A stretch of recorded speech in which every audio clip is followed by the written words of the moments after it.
Il y a des situations euh, qui nous touchent tous, je crois. Des moments d'une tristesse, oui, vraiment profonde. Celle où un corps, on le retrouve jamais. On pense aux marins disparus en mer, aux avions volatilisés, ou même aux randonneurs perdus. Cette absence de certitude, ce vide terrible laissé aux familles, c'est une épreuve. Oui, une lourdeur, une attente qui ne s'arrête pas. Et forcément, au-delà de cette douleur, il y a une question qui émerge. Une question qui hante souvent les proches et qui nous intrigue, je pense. Qu'est-ce qu'il arrive à l'âme quand le corps physique est introuvable? Est-ce que l'absence de tombe, de ce lieu de recueillement physique, ça empêche l'âme de trouver le repos, de continuer son chemin? C'est une question effectivement très chargée émotionnellement. Et c'est normal qu'elle se pose. La peur de disparaître comme ça, sans laisser de traces, c'est très humain, très profond. Et pour ceux qui restent, bien sûr, le corps a une importance symbolique énorme. C'est la preuve, c'est un lieu de mémoire, c'est essentiel pour le deuil. Oui, un point d'ancrage. Exactement. Alors son absence, ça crée un vide, bien sûr, mais aussi ce sentiment d'inachevé, comme si on ne pouvait pas vraiment dire adieu. Alors aujourd'hui, notre but, c'est d'explorer un peu cette question délicate. On va partager quelques réflexions, des perspectives issues de différentes observations pour essayer d'apporter un éclairage, peut-être un peu d'apaisement aussi. Mais attention, sans aucune prétention de détenir la vérité absolue. C'est un domaine tellement intime. Alors, essayons de démêler un peu tout ça. Pour commencer, peut-être par le processus de Bâle, le moment de la mort. Ce qui se passe fondamentalement, c'est que l'âme, la conscience, on peut dire, se sépare du corps physique. D'accord. Le corps, qui était son véhicule sur Terre, il n'est plus nécessaire une fois que la transition est faite. Il a joué son rôle. On pourrait peut-être prendre une image comme un vêtement. Oui, Un vêtement qu'on a beaucoup porté, qui est usé, on le dépose, on s'en sépare. Et ce qui arrive à ce vêtement après, qu'on le jette, qu'on le perde, qu'on le donne, ça ne changeait rien pour la personne qui le portait. Elle continue d'exister. c'est une analogie intéressante, oui. Pour l'âme, ça pourrait être un peu pareil, hein. Que le corps soit retrouvé, honoré ou qu'il disparaisse, l'âme, elle, poursuit son chemin. C'est une image assez parlante, non? Oui, tout à fait pertinente. Ce qui est fascinant ici, c'est cette dissociation. L'âme n'est pas dépendante de son ancienne enveloppe pour savoir qu'elle n'y est plus, ou pour avancer. Elle n'a pas besoin, disons, d'une pierre tombale pour savoir qu'elle est libérée. Donc, le besoin d'une sépulture, c'est surtout pour nous, les vivants? C'est ça. C'est une construction humaine ancrée dans nos rites, notre besoin de matérialiser le souvenir, le deuil. C'est une nécessité pour ceux qui restent, pas forcément pour celui ou celle qui est partie. Et c'est là, justement, qu'est la vraie difficulté, j'ai l'impression. L'épreuve, la souffrance, elle est du côté des proches. Cette incertitude. Ah oui, absolument. L'absence de corps rend les choses très difficiles. Trouver un lieu physique pour encarer le chagrin, pour ritualiser la perte. C'est ça. Et parfois, ça entretient même un mince espoir inconsciemment, peut-être. Et si? Voilà. Et si la personne était encore en vie quelque part, et cet espoir, aussi humain soit-il, il peut rendre le deuil encore plus lourd, interminable. C'est un paradoxe terrible. Oui. La charge pour les vivants est immense. Mais il faut vraiment essayer de distinguer ça de ce que vit l'âme. Parce que de son côté, d'après ce qu'on observe, elle n'est pas coincée là où le corps a disparu. Que ce soit en mer, en montagne. Elle n'est pas liée au lieu géographique de la fin. Non. Les récits suggèrent plutôt qu'elle continue son chemin, elle retrouve d'autres énergies, elle va vers, souvent on parle de lumière, de paix. Sa localisation, si on peut dire, n'est plus terrestre. Du coup, ça voudrait dire que le lien essentiel, le vrai lien avec la personne disparue, il ne dépend pas du corps, d'une tombe. Exactement. Il serait ailleurs. Dans le cœur. La mémoire qui reste, c'est peut-être ça l'essentiel. C'est une perspective fondamentale, je crois. Et c'est important de le dire, surtout face à certaines croyances populaires, parfois très tenaces. L'idée de l'âme errante, du fantôme. Voilà, l'association entre absence de sépulture et âme perdue qui cherche son corps. Ces images sont fortes, elles viennent de loin, mais les observations plus récentes, les témoignages, ils tendent à montrer une réalité différente, souvent plus simple en fait, et plus libératrice. C'est-à-dire? Que l'âme est libérée dès qu'elle quitte le corps.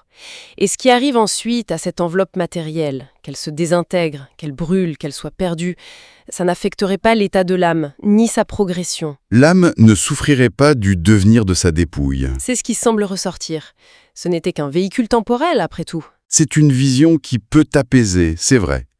Mais est-ce qu'il n'y a pas des nuances, des exceptions? Vous disiez que l'absence de corps n'est pas un blocage en soi, mais l'état d'esprit au moment de la mort. Une mort très brutale, par exemple. Ah oui, ça c'est une nuance très importante. L'état de conscience au moment même de la transition, ça semble jouer un rôle clé. Une mort très soudaine, traumatisante, ça peut effectivement créer une confusion temporaire pour l'âme qui vient de quitter le corps. Un temps d'adaptation? Oui, comme un temps pour comprendre ce qui vient de se passer, où elle est. Et il y a aussi les attachements terrestres très forts. C'est-à-dire? L'attachement aux proches, l'inquiétude pour eux, l'attachement aux biens, ou même des peurs, des regrets très forts. Tout ça peut ralentir un peu le détachement, le chemin vers la paix. Donc, si je comprends bien, un éventuel blocage viendrait plutôt de l'intérieur, de l'état de l'âme elle-même, et non pas de l'absence du corps. C'est exactement ça, et c'est le point crucial. Même dans ces cas de confusion ou d'attachement, le facteur décisif, ce n'est pas le corps, où il est ou ce qu'il devient. Prenons un exemple. Quelqu'un qui meurt paisiblement, même si son corps disparaît en mer, peut avoir une transition très fluide. D'accord. Et à l'inverse, quelqu'un qui meurt entouré, avec de belles funérailles, une tombe magnifique, peut rester temporairement un peu bloqué, désorienté, s'il était très tourmenté intérieurement, plein de regrets ou incapable de lâcher prise sur le matériel. Ça soulève une question importante sur ce qui facilite vraiment le passage alors. Tout à fait. Ce ne sont pas tant les rituels extérieurs pour le corps, même s'ils sont essentiels pour les vivants, je le répète, mais plutôt l'état intérieur de la personne au moment du départ, son acceptation.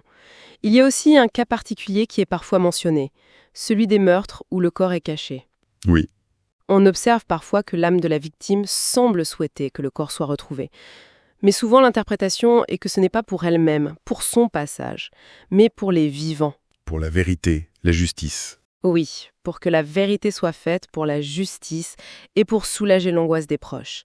C'est comme une aide qu'elle essaye d'apporter. Mais même là, ce n'est pas sa préoccupation principale, semble-t-il. L'accent reste mis sur l'amour, les souvenirs, la paix. Quand on pense au Titanic, par exemple, des centaines de corps jamais retrouvés. Si l'absence de sépulture bloquait les âmes, ça voudrait dire qu'elles seraient toutes là-bas autour de l'épave. Ça semble difficile à croire. Ou les disparus des guerres, les victimes de catastrophes où on ne retrouve pas tout le monde. C'est une très bonne illustration, oui. La violence de la mort peut désorienter, c'est vrai, mais l'absence du corps en elle-même ne semble pas être la cause d'une errance sans fin. Et ça rejoint une autre observation qu'on entend souvent, la présence ressentie du défunt lors de ses funérailles. Ah oui. Cette présence, elle n'est pas perçue comme liée au corps dans cercueil, c'est plutôt l'âme elle-même qui est là, pour accompagner les proches, partager la peine, offrir un réconfort. Une sorte d'adieu. Oui, ou un signe. De la même manière, on dit souvent qu'une âme, dont le corps est perdu, peut rester un peu proche de ceux qu'elle aime, de façon subtile, pas coincée, mais juste là, un temps pour rassurer, faire sentir son amour, avant de continuer son chemin. Et face à cette absence de tombe, c'est vrai qu'on voit les proches trouver d'autres moyens d'honorer la mémoire. Spontanément. Oui, tout à fait. Allumer une bougie, planter un arbre. Un objet symbolique. Oui, créer un petit mémorial personnel. Finalement, le lien, il se vit à l'intérieur et à travers ces gestes. Nos ancêtres aussi, d'ailleurs, avaient souvent des rituels pour ceux qu'on ne retrouvait pas. Des chants, des prières. Absolument. Ils comprenaient peut-être intuitivement que l'essentiel n'était pas d'avoir les restes physiques, mais de garder la mémoire vivante, le souffle de la personne au sein de la communauté. Maintenir le lien autrement, c'est ça. Donc, pour résumer un peu, l'idée centrale qui émerge, c'est que, oui, la douleur de l'absence physique est immense pour les proches. C'est une blessure terrible qui complique le deuil, ça c'est indéniable. Mais cette absence matérielle, elle ne semble pas être une barrière pour la connexion, disons, spirituelle ou le lien du cœur avec le défunt. L'âme trouverait d'autres chemins.